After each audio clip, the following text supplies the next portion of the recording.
కానీ మనం ఆలోచించడం లేదండి. ప్రియమైన దేవుని పిల్లారా, మరి ఆయనకున్నటువంటి నామములు, మరి ఆయనకున్నటువంటి బిరుదులు మనం చూస్తే పిల్లారా, లోకములో ఇన్ని బిరుదులు ఉన్నటువంటి వాళ్ళు, ఇలాంటి బిరుదులు ఉన్నటువంటి వాళ్ళు ఎవరు లేరు పిల్లారా. చాలా బిరుదులు ఉన్నాయి లోకంలో,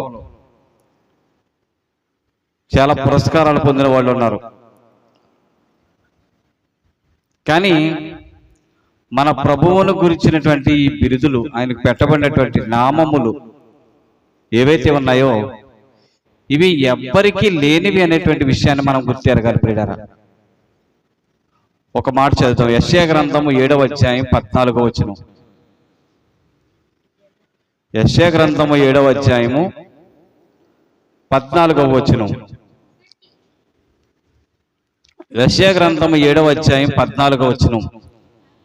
కాబట్టి ప్రభువు తానే యొక్క సూచన మీకు చూపును, ఆలకించుడి. కన్యక గర్భవతి అయి కుమారుని కని అతనికి కనబడినటువంటి పుట్టినటువంటి ఆయనకు ఇమ్మానుయేలు అనేటువంటి పేరు పెట్టెను అన్నాడు. ప్రియమైన దేవుని పిల్లలారా, కన్యక గర్భవతి అయి కుమారుని కనును ఇమ్మానుయేలని పేరు పెడతారన్నాడండి. ఇమ్మానుయేలు, ఇమ్మానుయేలు అనేటువంటి పదానికి అర్థం ఏంటి? దేవుడు మనకు తోడు అనేటువంటి అర్థం ఉందండి. యెషయా గారు మన ప్రభు అయిన యేసుక్రీస్తు గురించి ప్రవచిస్తూ దేవుడు ఆయనకు పెట్టినటువంటి పేరేంటో చెప్తున్నాడు ప్రియులారా. ఇమ్మానుయేలు అని పేరు పెట్టాడంటండి. దేవుడు మనకు తోడు అని అర్థం ఇచ్చేటువంటి ఆ పేరును మరి యేసుక్రీస్తు వారికి పెట్టడం జరిగింది ప్రియులారా. దేవుడు మనకు తోడు, దేవుడు మనకు తోడు అంటే ఆయన ఉంటే, ప్రభువుతో మనం ఉంటే, ప్రభువులో మనం ఉంటే, క్రీస్తులో మనం ఉంటే, ఇంకా చెప్పాలంటే క్రీస్తునందు మనం ఉంటే మనతో ఎవరున్నట్టు తెలుసండి? దేవుడు ఉన్నట్టు. దేవుడు మనకు తోడైనటువంటి అర్థమిచ్చేటువంటి ఒక ఉన్నతమైనటువంటి నామాన్ని, బిరుదుని యేసు ప్రభు వారికి పెట్టడం జరిగింది. ప్రియమైన దేవుని పిల్లారా, అసలు దేవుడు మనకు తోడైనటువంటి నామకరణం ఎవరికి ఉంటుంది? లోకంలో మనుషులలో ఎవ్వరికి ఉండదు ప్రియులారా. పేరు పెట్టుకున్నంత మాత్రాన ఆ తత్వం ఉండదండి. మీకు అర్థమవుతుందా? పేరు పెట్టుకున్నంత మాత్రాన ఆ తత్వం ఉండదు. కానీ మన ప్రభు అయిన యేసుక్రీస్తు వారిలో ఆ లక్షణాన్ని కానీ, ఆ బిరుదుకు తగినటువంటి ప్రవర్తన కానీ మనం చూడగలుగుతాం. ప్రియమైన దేవుని పిల్లారా, ఇదే మత్తయి సువార్త గారు, మత్తయి గారు రాస్తూ మత్తయి సువార్తలో 1వ అధ్యాయము 23వ వచనం మనం చూస్తే దాని నెరవేర్పు అక్కడ మనం చూస్తాం ప్రియులారా.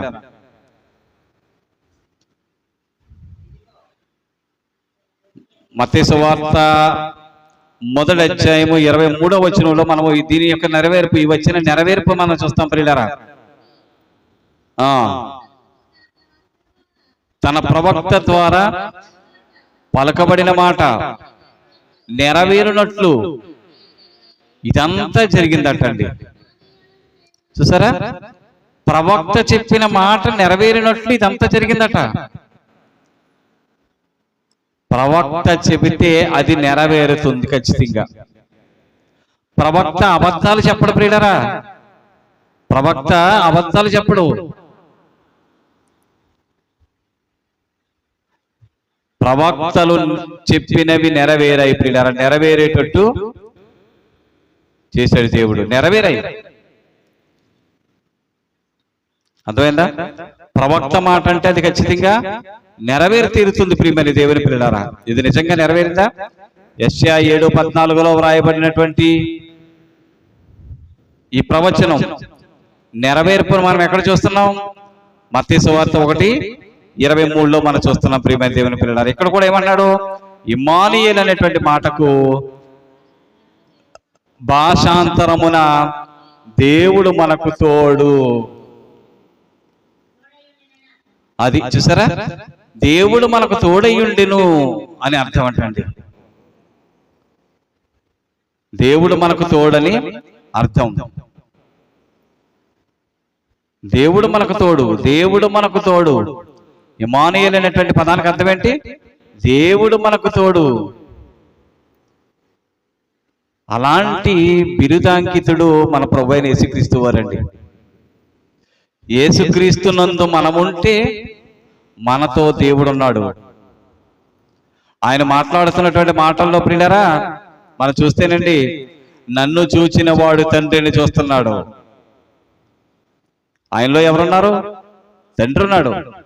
ఆయనను మనం ధరించినటువంటి వారమైతే మనతో ఎవరున్నారు? దేవుడు ఉన్నాడు, తండ్రి ఉన్నాడు. ఆయనను ధరిస్తే ప్రియమైన దేవుని పిల్లలారా, మరొక మాట మనం చూస్తే ప్రియులారా, మనందరికీ తెలిసినటువంటి ప్రవచనము మరి యెషయా 9:6. యెషయా 9:6లో చాలా విషయాలు మనకు కనబడతాయి ప్రియులారా. ఏలయనగా మనకు శిశువు పుట్టును, మనకు కుమారుడు అనుగ్రహించబడును, ఆయన భుజం మీద రాజ్యభారం ఉంటది, ఆశ్చర్యకరుడు, ఆలోచనకర్త. ఇదిగో చూడండి ప్రియులారా, ఏమని బిరుదిస్తున్నాడు ఆయనకి? ఆశ్చర్యకరుడు, ఆలోచనకర్తే కాదు, బలవంతుడైన దేవుడు. చూసారా, బలవంతుడైన దేవుడు. మనము ఈరోజు నమ్మినటువంటి మన ప్రభువైన యేసుక్రీస్తు వారి సామాన్యుడు కాదు ప్రియులారా, బలవంతుడు. బలవంతుడైన దేవుణ్ణి, ప్రభువును మనం కలిగి ఉన్నాం ప్రియులారా. బలవంతుడైన దేవుడు అని బిరుదాంకితుడైనటువంటి నామము పొందినటువంటి ప్రభువైన యేసుక్రీస్తుని మనం ధరించాం. ప్రియమైన దేవుని పిల్లలారా, ఈరోజు ఇలాంటి గొనుడు ఎవరున్నారు? ఎవరు లేరు ప్రియులారా. ఎవరికి తత్వం ఉండదు. బలవంతుడైన దేవుడు అనేటువంటి నామకరణం గాని నామము గాని ఎవరికి లేదు ప్రియులారా, మనం నమ్మిన మన ప్రభువైన యేసుక్రీస్తు వారికి తప్ప. యోహాను సువార్త 20:28.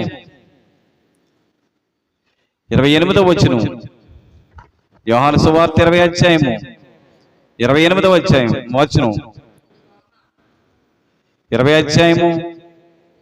20:28. అందుకు తోమా ఆయనతో, నా ప్రభువా, నా దేవా అంటున్నాడు. చూసారా, అనేను. తోమా అంటున్నాడు, నా ప్రభువా, నా దేవా అంటున్నాడు అండి. ఎవరిని? ప్రభువైన యేసుక్రీస్తు వారిని అంటున్న మాట ప్రియులారా. ఎందుకంటే ఆయనకు ఒక నామం ఉంది, బలవంతుడైన దేవుడు అనేటువంటి నామం ఉంది ప్రియులారా. అందుకని తోమా ఏమన్నాడు? నా ప్రభువా, నా దేవా అంటున్నాడు ప్రియులారా.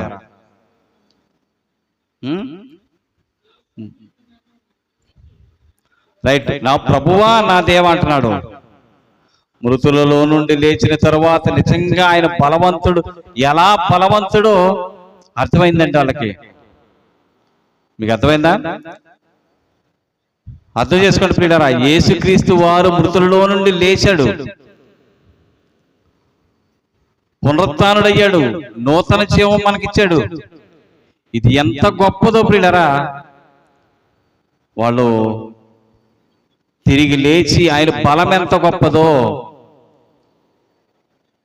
బలము అర్థమైందా? క్రీస్తునందు వినియోగపరచిన బలాతిశయం అనే పదం ఎఫెసీ పత్రికలో వ్రాయబడిందండి. మీకు అర్థమైందా? బలాతిశయము, బలము. ఎంత బలవంతుడు అనుకున్నారైనా? బలవంతుడైన దేవుడు. అదే వచనంలో నిత్యుడగు తండ్రి అనేటువంటి నామకరణం కూడా మనం చూస్తున్నాం ప్రియులారా. యెషయా 9:6లోనే కదా. యెషయా 9:6లోని నిత్యుడగు తండ్రి, నిత్యుడు. అర్థమైందా? ప్రకటన గ్రంథం 5:13 నిత్యుడు, నిత్యుడండి ఆయన. మన ప్రభువు నిత్యుడుండేవాడు, నిత్యుడగు తండ్రి. ఏమంటే మనుషులు తండ్రుల్లాగా, ఏమంటే మనుషుల్లో తండ్రులు ఎంతకాలం ఉంటారా? తండ్రులు కోల్పోయిన వాళ్ళు, తల్లిలను కోల్పోయిన వాళ్ళు ఉన్నారు, లేరా? కానీ ప్రభువైన యేసుక్రీస్తు వారికి ఉన్నటువంటి నామం ఏంటో తెలుసా? ఆయనకు పెట్టబడినటువంటి నామము, ఆయనకు పెట్టబడినటువంటి ఈ బిరుదు ఏంటో తెలుసా ప్రియులారా? నిత్యుడగు తండ్రి. నిత్యుడగు తండ్రి అండి ఆయన. లోకంలో ఒక తండ్రి శాశ్వత కాలం మనల్ని చూడడం. అర్థమైందా? ఎవరైనా సరే కావచ్చు, కానీ నిత్యుడుగా, నిత్యమైనటువంటి నిత్యము ఉండేవాడుగా ఈయన ఉన్నాడు ప్రియులారా. ప్రకటన గ్రంథం 5:13 మరియు నేను చూడగా సింహాసనమును, జీవులను, పెద్దలను ఆవరించి ఉన్న దూతల స్వరం, అనేక దూతల స్వరం వినపడిందంట. వారి లెక్క కోట్ల కొలదిగా ఉండెను. వారు భక్తియు, శక్తియు, ఐశ్వర్యమును, జ్ఞానమును, ఘనత, మహిమ, స్తోత్రమును పొందనర్హుడు. చూసారా? 13 అంతట పరలోకమందును, భూలోకమందును, భూమి క్రిందను, అనగా వాటిలో ఉన్న సర్వమును, సింహాసనాసీనుడై ఉన్న వానికిని, గొర్రె పిల్లకును, చూసారా? తండ్రికి, ఆయన దగ్గర ఉన్నటువంటి ప్రభు అయిన యేసుక్రీస్తు వారు గొర్రె పిల్ల అన్నాడు. ఘనత, మహిమ, ప్రభావము యుగ యుగములు కలుగుతుంది ఆయనకి. చూసారా? ఏదో కొంతకాలము ఉండేటువంటి ఘనత కాదు ఆయన పొందుతున్నది, యుగ యుగములు. లూకాసు వార్తలో ఆయన రాజ్యాన్ని గురించి ఏమని మాట్లాడుతున్నాడు? 1:33 ఆయన రాజ్యము యుగ యుగములు ఉంటది, ఆయన రాజ్యం అంతము లేనిదై ఉంటది అని రాయబడేది ప్రియులారా. ఆయన రాజ్యం అంతం లేదు. ఆయన రాజు. ఏమంటే రాజుగా ఉన్నటువంటి ఆయన నిత్యుడు ఉంటాడు, ఆయన నిత్యము ఉంటాడు. తండ్రిగా ఆయన ఎంతకాలం ఉంటాడు అంటే, తండ్రి అనేటువంటి నామం ఆయన కొంత ప్రియులరా. ఎంతకాలం అది? యుగ యుగాలు ఉంటది. నీకు యజమాని. ఏమంటే సంఘానికి శిరస్సు ఎవరు? ప్రభువైన యేసుక్రీస్తు వారు. అవునా? కుటుంబానికి శిరస్సు ఎవరు? ఒక కుటుంబం ఉందనుకోండి, ఒక కుటుంబానికి యజమాని ఎవరు? ఆ ఇంట్లో యజమాని ఉంటాడు, పురుషుడు, భర్త. అర్థమైందా? తండ్రి. సంఘాన్ని శిరస్సుకు అతికించబడింది, క్రీస్తుకు అతికించబడింది ప్రియులారా. ఆయనే శాశ్వత కాలం పోషిస్తాడు. తండ్రి అనగా ఏం చేస్తాడు? తండ్రికి ఉన్నటువంటి లక్షణం ఏంటి, గుణం ఏంటి? కుటుంబాన్ని సక్రమంగా నడిపించాలి, సమస్తము తీర్చి పోషించాలి. తండ్రిగా సంఘాన్ని ఏం చేస్తాడైనా ప్రభువైన యేసుక్రీస్తు వారు పోషిస్తాడు ప్రియులారా. పోషిస్తాడు అని చెప్పడానికి తండ్రి అనేటువంటి పదాన్ని ఇక్కడ వాడుతున్నాడు ప్రియులారా. తండ్రిగా, నిత్యుడగు తండ్రి. ఇది ఎంతకాలం పోషిస్తాడు? నిత్యుడు. ఆయన ఉన్నంతకాలం పోషిస్తాడు. ఆయన ఎంతకాలం ఉంటాడు? ఆయన రాజ్యం ఎంతకాలం ఉంటుంది అంటే యుగ యుగములు ఉంటుంది. అంతకాలం పోషిస్తాడు నిన్ను. అర్థమైందా? ఒక తండ్రి ఎంతకాలం పోషిస్తాడు? కొంతకాలమే పోషిస్తాడు. ఏమంతేనా? ఒక తండ్రి తన పిల్లల్ని, పురుషులనైనా స్త్రీలనైనా, మగపిల్లలనైనా ఆడపిల్లలనైనా తండ్రి ఎంతకాలం పోషిస్తాడు? కొంతకాలమే పోషిస్తాడు ప్రియులారా. అర్థమైందా? కానీ నీ ప్రభువు, నా ప్రభువు, మనందరి ప్రభువు ఆ శిరస్సు ఉన్నటువంటి ఆయనకు సంఘం అతకబడి ఉంది కదా, సంఘాన్ని పోషిస్తున్నాడు ప్రియులారా. అదే ఎఫెసీ పత్రిక 5వ అధ్యాయము 22 నుంచి 33 వరకు ఉన్న వచనాల భావం అదే. సంఘాన్ని ఏం చేస్తున్నాడు? ఆయన పోషిస్తాడు. సంఘాన్ని పోషిస్తున్నాడు తండ్రి. అంటే పోషిస్తాడు అనడానికండి. ఈ పదం తీసుకుని తండ్రి, కుమారుడు, పరిశుద్ధాత్మ ఒక్కడే ఇలా తీసుకోకూడదు. పెట్టబడినటువంటి నామము ప్రభువైన యేసుక్రీస్తు వారికి. ఇంకా చెప్పాలంటే ప్రియులారా, ఆయనకు ఉన్నటువంటి ప్రధాన బిరుదు ఏంటంటే ప్రియులారా, మరొక మాట, సమాధానకర్త. యేసుప్రభు వారికి పెట్టబడినటువంటి నామము, బిరుదు మరొకటి ఏంటో తెలుసా? సమాధానకర్త. సమాధానకర్త అనేటువంటి నామం ఉంది ఆయనకి. ఆయనకి ఏ నామం అయితే ఉందో ఆ నామానికి తగిన రీతిలో ఆయన ఉన్నాడు. ఏ పేర్లు అయితే పెట్టబడ్డాయి ఆయనకి, ప్రభువైన యేసుక్రీస్తు వారికి ఏ పేరులతో అయితే దేవాది దేవుడు పిలిచాడో అదే పేరుకు తగిన న్యాయం చేశాడు ప్రియులారా. సమాధానకర్త. సమాధానకర్త అయినా, నిజమేనా? సమాధానకర్త అయినా. ఎఫెసీ పత్రిక 2వ అధ్యాయం 14వ వచనం చూడండి, ఏమంటున్నాడు అక్కడ. ఎఫెసీ పత్రిక 2వ అధ్యాయం 14వ వచనం, ఆయన మన సమాధానమయ్యుండి. ఆయన ఎవరక్కడ? యేసుక్రీస్తు వారు. యేసుక్రీస్తు వారి గురించే చెప్పబడుతున్నమాట అది. ఆయన మన సమాధానమయ్యుండి మీకును మాకును ఉండిన పత్రమును, ద్వేషమును అనగా విధిరూపకమైన ఆజ్ఞలు గల ధర్మశాస్త్రమును తన శరీరమందు కొట్టివేటు చేత మధ్య గోడను పడగొట్టి మన ఉభయులను ఏకము చేసినటువంటి సమాధానకర్త ఎవరు? ప్రభువైన యేసుక్రీస్తు వారు. ఇలాంటి గుణం ఎవరికి ఉంది ప్రియులారా? ఈరోజు ఎవరికి బిరుదుంది? సమాధానకర్త అనేటువంటి నామం ఉన్న వాళ్ళు ఎవరున్నారు? మనుషులలో సమాధానకర్త అనేటువంటి నామం ఉన్న వాళ్ళు ఎవరు? సమాధానం అని పెట్టుకుంటాడు కానీ సమాధానం ఉండదు.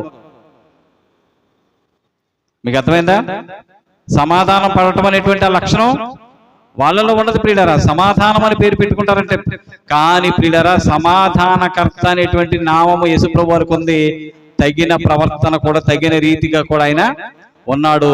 మన ఉభయులను దేవునితో సంధి చేశాడు, ఏకం చేశాడు. అర్థమైందా ప్రియులారా? ఏకం చేశాడు.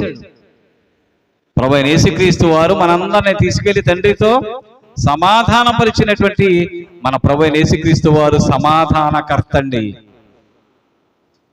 దేవుడు ఇలాగ మన ప్రభువు గురించి ఎన్ని మాటలు చెప్పుకున్నా ప్రియులారా, అవి తక్కువే ప్రియులారా, తక్కువే. మనం గత పాఠంలో కూడా ఎన్నో విషయాలు మనం నేర్చుకున్నాం. మన ప్రభువు యొక్క ఉన్నత స్థితి, ఆయన లక్షణాల గురించి నేర్చుకున్నాము. ఆయనకు పెట్టబడినటువంటి నామములు మనం నేర్చుకుంటున్నాం. ఈరోజు యెషయా గారి ద్వారా చెప్పబడినటువంటి మాటలు, వాటి యొక్క నెరవేర్పులు మనం ఆలోచిస్తున్నాం ప్రియమైన దేవుని ప్రియులారా. అదేవిధంగా మరి యెషయా గ్రంథం 32వ అధ్యాయం 1వ వచనం, యెషయా గ్రంథం 32వ అధ్యాయం 1వ వచనం.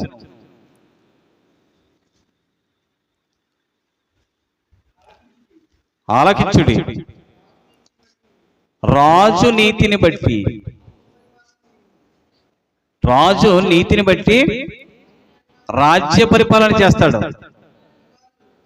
అంతే కదండి?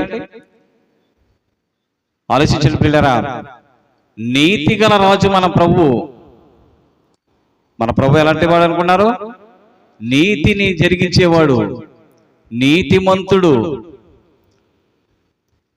మన ప్రభు అయిన యేసుక్రీస్తు వారు, మన ప్రభువు నీతిమంతుడు. అసలు ఆ రోజు కూడా పాపమందని రుజువు చేయగలవాడు ఎవడున్నాడని అడిగితే ఎవడు నోరెప్పలేదు. అర్థమైందా? ఆయనే ఛాలెంజ్ చేశాడు, నాలో పాపముందని ఎవడు స్థాపించగలడు అంటే ఎవడు మాట్లాడాడు? ఈ రోజుకి ఎవడు కూడా మాట్లాడేటువంటి ధైర్యం లేదు ప్రియులారా. ఒకవేళ ధైర్యం చేసి ఏమనన్నా నిరూపించలేడు, వాడి వల్ల అవ్వదు. అర్థమైందా? నీతి గలవాడు కాదు అని మాట అంటే అనొచ్చు, కానీ నిరూపించగలవా? నిరూపించే ధైర్యం వాడు ఎవ్వరికీ ఉండదు ప్రియులారా, ఎవరికి లేదు. ఏమండి? నీతి గలవాడు, నీతి గల రాజైన మన ప్రభు అయిన యేసుక్రీస్తు వారు. లూకా సువార్త 1వ అధ్యాయం 32వ వచనం.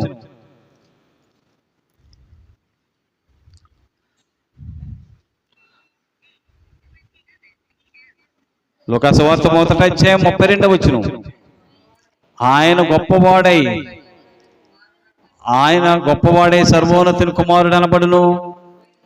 ప్రభు అయిన దేవుడు ఆయన తండ్రి అయిన దావీదు సింహాసనము ఆయనకిస్తాడు. ఆయన యాకోబు వంశస్థులను యుగ యుగములు పరిపాలిస్తాడు. ఏమండి? అంటే యుగ యుగములు పరిపాలిస్తున్నాడంటే నీతి గలవాడేనా, నీతి లేనివాడేనా? నీతి గలవాడే ఎక్కువ కాలం పరిపాలిస్తాడు. ఏమండి? నీతి గలవాడు. ఇప్పుడు రాజులు ఉన్నారనుకోండి, పూర్వకాలం రాజులు 45 సంవత్సరాలు పరిపాలించారు. అర్థమైందా? వాళ్ళ మంచి పరిస్థితిని బట్టి వాళ్ళు అంతకాలం కొనసాగారు. కానీ ఈయనలో ఉన్నటువంటి నీతి ఇంకా గొప్పది ప్రియులారా. ఏమంటే పూర్వకాలం ఆ రాజుల్లో నీతి తప్పిందనుకోండి, వారి పరిపాలన తొలగించి ఇంకొకరికి ఇచ్చేవాడండి దేవుడు. అదవుతుందా? మీ అందరికీ తెలుసు. కానీ మన ప్రభువు యొక్క నీతి అలాగే కొనసాగుతుంది.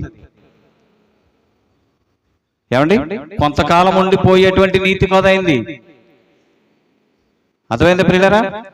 నీతిగా పరిపాలన చేస్తాడు, నీతిని అనుసరించి న్యాయం తీరుస్తాడు ఆయన. అర్థమైందా? నీతి గల రాజు అయినా. ఇలాంటి రాజు అనేవారు ఎవ్వరూ లేరు ప్రియులారా, ఎవరు లేరు. గొప్ప గొప్ప వాళ్ళే ఎక్కడో చోట దెబ్బతిన్నారండి. దావీదు కానివ్వండి, సొలొమోను కానివ్వండి, ఎక్కువ సంవత్సరాలు పరిపాలించారు, కానీ ఎక్కడో చోట దెబ్బ వచ్చింది, ప్రాబ్లం వచ్చింది ప్రియులారా. నీతి తప్పారు, వాళ్ళకి తగిన పనిష్మెంట్ ఇచ్చాడు అనుకోండి, అది వేరే విషయం ప్రియులారా. కానీ మన ప్రభువు అని చెప్పుకుంటున్నాం చూసారా, మన ప్రభు యేసుక్రీస్తు వారు, ఆయన నీతి యుగ యుగములు అలాగే ఉంటది ప్రియులారా. ఆయన రాజ్యము యుగ యుగములు ఉంటది, పరిపాలన అలాగే కొనసాగుతుంది, యుగ యుగములు కొనసాగిపోద్ది. అంటే ఎంత నీతిగా ఉంటే ఆ రాజ్యం అంత గొప్పగా కొనసాగిపోద్ది, ఆలోచించండి ప్రియులారా. కాబట్టి ఆయన నీతి గల రాజు ప్రియులారా. నీతి గల రాజు అయినా, నీతి గల రాజు అయితే ఆయన పరిపాలన చాలా కాలం ఉంటది. అలాగే మన ప్రభు అయిన యేసుక్రీస్తు వారు నీతి గల రాజు కనుక ఆయన రాజ్యము అంతము లేనిదై ఉంది. అర్థమైందా? అంతము లేనిదై ఉంది ఆయన రాజ్యం. నిజంగానే అంతము లేదు ప్రియులారా. ఎప్పటికీ ఉంటది, ఉండిపోయే రాజ్యం ఇది. అదే సంఘం. అర్థమైందా? యెషయా గ్రంథం 40 అధ్యాయం 11వ వచనం.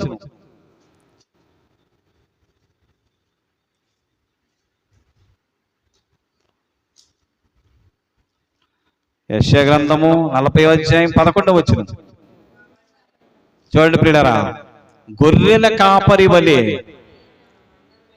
చూసారా, గొర్రెల కాపరి వలె ఆయన తన మందను మేపును, తన బాహువుతో గొర్రె పిల్లలను కూర్చి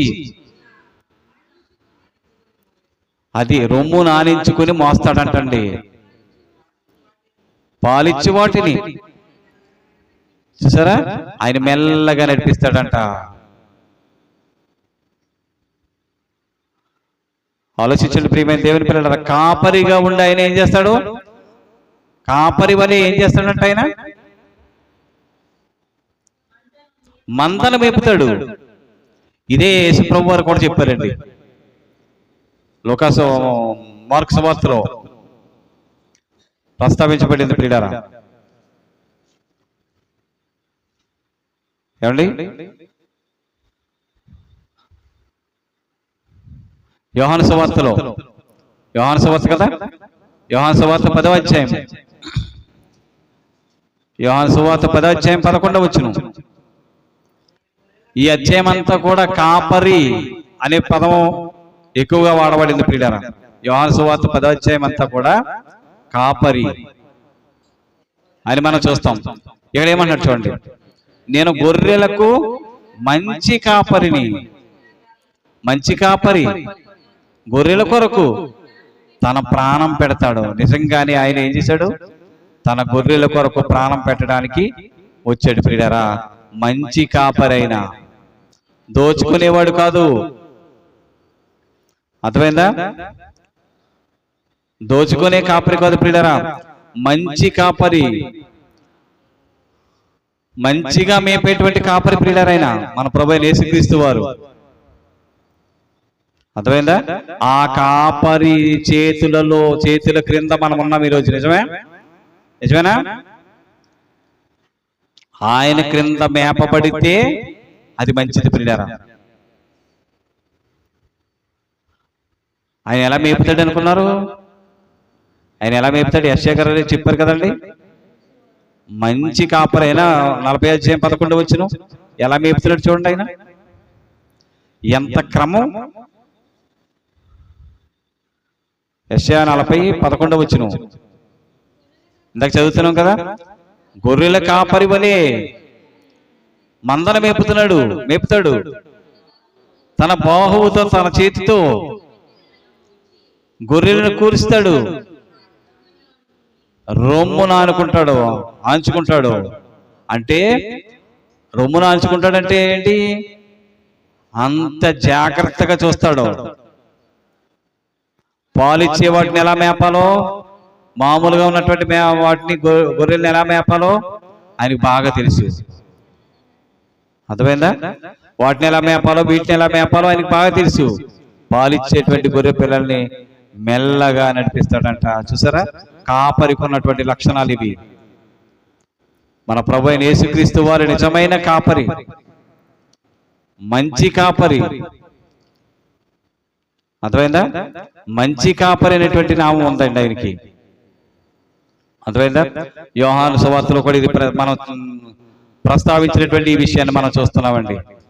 అంతేకాకుండా యెషయా గ్రంథంలో మరి ఆయన సేవకుడు అనేటువంటి మాట మనకి తెలిసిన మాట. యెషయా 42:1.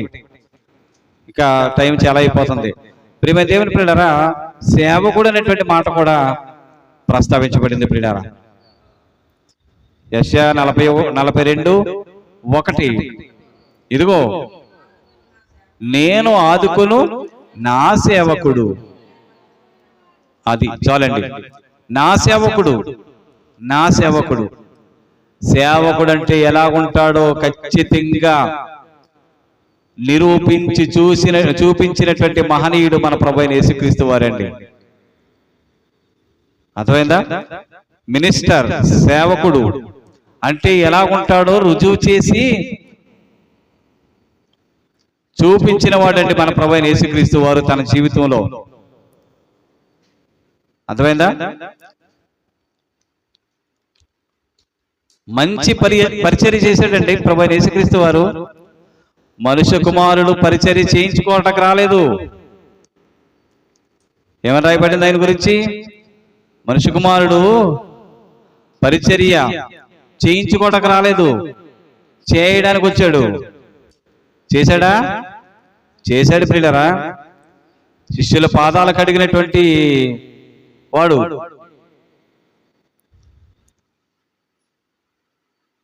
అంటే అంత తగ్గించుకున్నటువంటి వ్యక్తి ఎవరు లేరు ప్రియమైన దేవుని ప్రియులారా. మత్తయి సువార్త 12వ అధ్యాయము.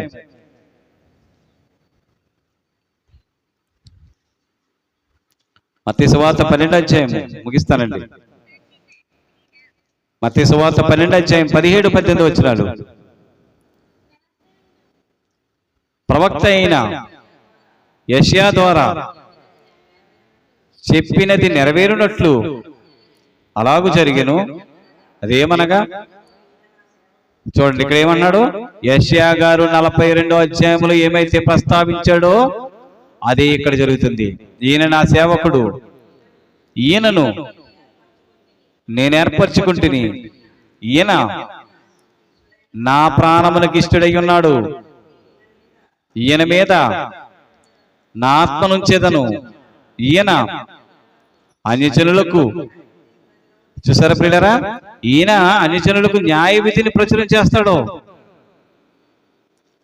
యెషయా గారు ఏదైతే ప్రవచించారో అదే ఇదిగో ప్రభు అయిన యేసుక్రీస్తు జీవితంలో మనం చూస్తున్నాం ప్రియులారా. యెషయా గారు ఆయన సేవకుడు, ఆదుకును నా సేవకుడని ఆయనకు పెట్టబడినటువంటి నామాన్ని గురించి మాట్లాడుతున్నాడు, బిరుదు గురించి మాట్లాడుతున్నాడు. నిజంగా అదే నిజ జీవితంలో చూపించినటువంటి మహనీయుడు మన ప్రభు అయిన యేసుక్రీస్తు వారు అని చెప్పడానికి నిజంగా ప్రియులారా గర్వపడుతున్నామండి. నిజంగా గర్వపడాలి. అర్థమైందా? ఇంకా ఆయన గురించి మరొక మాట చదివేసి ముగించేద్దాం ప్రియులారా. యెషయా గ్రంథం 53వ అధ్యాయము 1వ వచనం. యెషయా గ్రంథం 53వ అధ్యాయము 1వ వచనం. మేము తెలియజేసిన సమాచారము ఎవడు నమ్మెను? యెహోవా బాహువు. చూడండి, యెహోవా బాహువు అనేటువంటి నామం ఉందండి దీనికి. అర్థమైందా? యెహోవా బాహువు. ఏమండి? తన బాహువుతో అనేటువంటి పదాలు మనం చూస్తాం చాలా చోట్ల. తన బాహువు, తన చెయ్యి, తన బాహువు ఎవరు? యేసుక్రీస్తు వారు. ప్రియమైన దేవుని పిల్లలారా, యోహాను సువార్త 12వ అధ్యాయము 37-38 వచనాలు.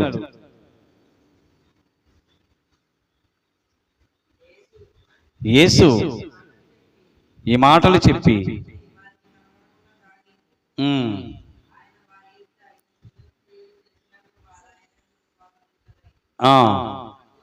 ప్రభువా, చూడండి యెషయా గారు ప్రవచించినటువంటి ప్రవచనం ఇక్కడ ఎత్తి మాట్లాడుతున్నాడండి.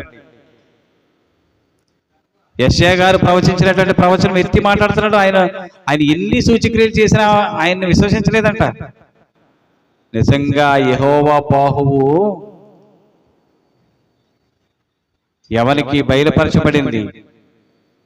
చదువుదాం 38వ వచనం. ప్రభువా, నా వర్తమానము నమ్మిన వాడెవడు? ప్రభువు యొక్క బాహువు ఎవరికి బయలుపరచబడింది? చూడండి ప్రియులారా, అది ప్రవక్త చెప్పాడు యెషయా గారు. ఆ చెప్పినటువంటి మాట ఇక్కడ నెరవేరుతుంది ప్రియమైన దేవుని ప్రియులారా. యెహోవా బాహువు అనేటువంటి పదం ఎవరికి వాడబడుతుంది ఇక్కడ? యేసుక్రీస్తు వారికి వాడబడుతుంది ప్రియులారా. యెహోవా బాహువు అంటున్నాడు ఆయన్ని. అంటే ఎన్ని నామములు, ఎన్ని బిరుదులు ఆయనకి ఉన్నాయి ప్రియులారా. అంత గొప్పవాడు మన ప్రభు. ఏదో సామాన్యుడు అనుకోకండి. అర్థమైందా? ఏదో సామాన్యుడని మాత్రం అనుకోకండి ప్రియులారా. మనం నమ్మిన ప్రభువు సామాన్యమైన వ్యక్తి కాదు ప్రియులారా, మహనీయుడు. అర్థమైందా?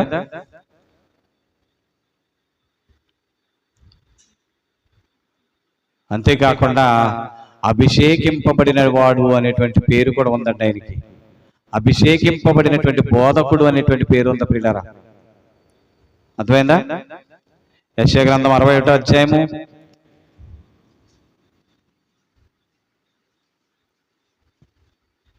61వ అధ్యాయం 1వ వచనం. ప్రభువైపు యెహోవా ఆత్మ నా మీదికి వచ్చి ఉన్నది, దీనులకు సువర్తమానము ప్రకటించుటకు యెహోవా నన్ను అభిషేకించెను. చాలండి. ఎందుకు అభిషేకించాడంటే, ఎవరు అభిషేకించారు ఈయన్ని? యెహోవా నన్ను అభిషేకించాడు. దేవాతి దేవుడే ఈయన్ని అభిషేకించాడండి. ఎంతకీ ఈయన ఎవరు అని మనం చూస్తే లోకా సువార్త 4వ అధ్యాయం మనందరికీ తెలిసిందే. లోకా సువార్త 4వ అధ్యాయం 18వ వచనం. ప్రభు ఆత్మ నా మీద ఉన్నది, పేదలకు సువార్త ప్రకటించుటకును ఆయన నన్ను అభిషేకించెను. చాలండి. అది ఎవరి గురించి రాయబడిన లేఖనం? ఇక్కడ చదువుతున్నాడు, అక్కడ రాయబడింది. వ్రాయబడిన లేఖనం అది. ఇక్కడ యేసుప్రభు వారు 4వ అధ్యాయం 17వ వచనం నుంచి చదువుతున్నాడండి ఆయన. యెషయా గ్రంథము ఈ వచనాలు అక్కడ చదువుతున్నాడు. అంటే ఎక్కడ రాయబడింది ఆ మాటలు? యెషయా గ్రంథం 61వ అధ్యాయంలో మొదటి నుంచి రాయబడినటువంటి మాటలు లూకా సువార్త 4వ అధ్యాయము 17వ వచనం నుంచి అక్కడ నెరవేర్పులు కనపడుతున్నాయి ప్రియులారా. మీకు అర్థమవుతుందా? అంటే ఎన్ని నామములు, ఎన్ని బిరుదులు గలవాడు మన ప్రభు అయిన యేసుక్రీస్తు వారు ప్రియులారా. ఎంత గొప్ప పేరండి అయింది. అందుకే అన్ని నామముల కంటే పై నామమును ఆయనకు అనుగ్రహించాడు అని వ్రాయబడిందండి. ఒకవేళ భూమి మీద ఎన్ని నామాలు ఉన్నాయో ఉంటే ఉండొచ్చు, ఎన్ని పేర్లైతే ఉన్నాయో, ఎన్ని నామములు, ఎన్ని బిరుదులైతే ఉన్నాయో ఉంటే ఉండొచ్చు, కానీ వాటన్నిటికంటే మించిన నామం ఏదో తెలుసా? ప్రభు అయిన యేసుక్రీస్తు వారి నామం. అందుకే ఆయన నామం ముందు ప్రతి మోకాలు వంగవలసిందే ఎప్పటికైనా. ఇది ఖచ్చితమైన మాట అండి, అబద్ధం కాదు. ఎప్పటికైనా ప్రభువే గతి. ఎప్పటికైనా సరే ప్రభు అయిన యేసుక్రీస్తు ముందు మోకరించవలసిందే ఎవరైనా సరే. ఆకాశం ముందు ఉన్నవారు కానీ, భూమి మీద ఉన్నవారు కానీ, భూమి క్రింద ఉన్నవారు కానీ అని వ్రాయబడిందండి. ప్రతి వాని మోకాలు యేసు నామమున వంగునట్లు, ప్రతి వాని నాలుక యేసుని ప్రభువని ఒప్పుకొనున్నట్లు ఏం చేశాడు? దేవుడు ఆయనను అధికముగా హెచ్చించి ప్రతి నామమునకు పై నామమును ఆయనకు అనుగ్రహించాడండి. అబ్బా, ఎంత గొప్ప విషయం ప్రియులారా. ఏమండి, మనం ఆయన్ని ఎంత గొప్ప చేద్దామన్నా అది కొంచెం తక్కువే ప్రియులారా. ఇంకా గొప్ప నామం అయింది. అర్థమైందా? మనుషుల మాటలు సరిపోవు ఆయన నామాన్ని హెచ్చించడానికి. మనం ఎంత గొప్పగా చెప్పినా ఇంకా గొప్పగా ఉంది ఆయన నామం, ఇంకా గొప్పది ఆయన నామం. చూసారు ప్రియులారా? యెషయా గారు చెప్పబడినటువంటి మాటలు మనం చూసాం ఇక్కడ. అర్థమైందా?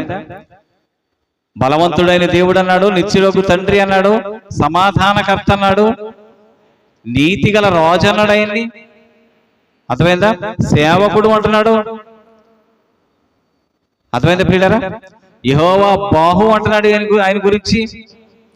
ఏమండి, అభిషేకించబడినటువంటి బోధకుడు అనేటువంటి బిరుదు ఆయనకు ఉంది, నామం ఆయనకు ఉంది ప్రియులారా.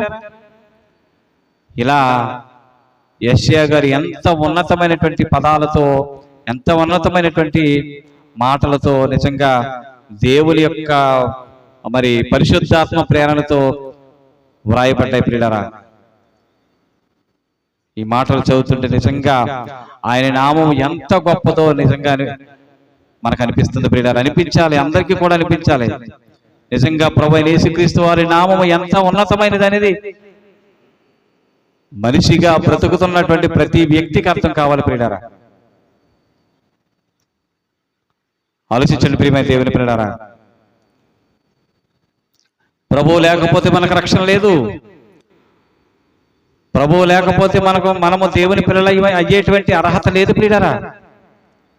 మనం ఎలా దేవుని పిల్లలు అవ్వగలం? మన ప్రభువు లేకపోతే మన ప్రభు అయిన యేసుక్రీస్తు ద్వారానే దేవుని పిల్లలం అవుతాం తప్ప మరొక ఏ నామం వలన మనకి రక్షణ కానీ దేవుని పిల్లలం అయ్యేటువంటి అర్హత కానీ లేదు ప్రియులారా. అలాంటి గొప్ప మహనీయుడిని మనం కలిగి ఉన్నాం. తగినట్టుగా మనం ప్రవర్తన ఉండాలని కోరుకుంటూ ఇంతవరకు ఓపికతో ఉన్న మీ అందరికీ క్రీస్తు పేరట హృదయపూర్వకమైన వందనాలు తెలియజేస్తూ ఈ మాటలు మనందరి వెనుకల్లో దేవుడు ఫలింపచేయను గాక. ఆమేన్.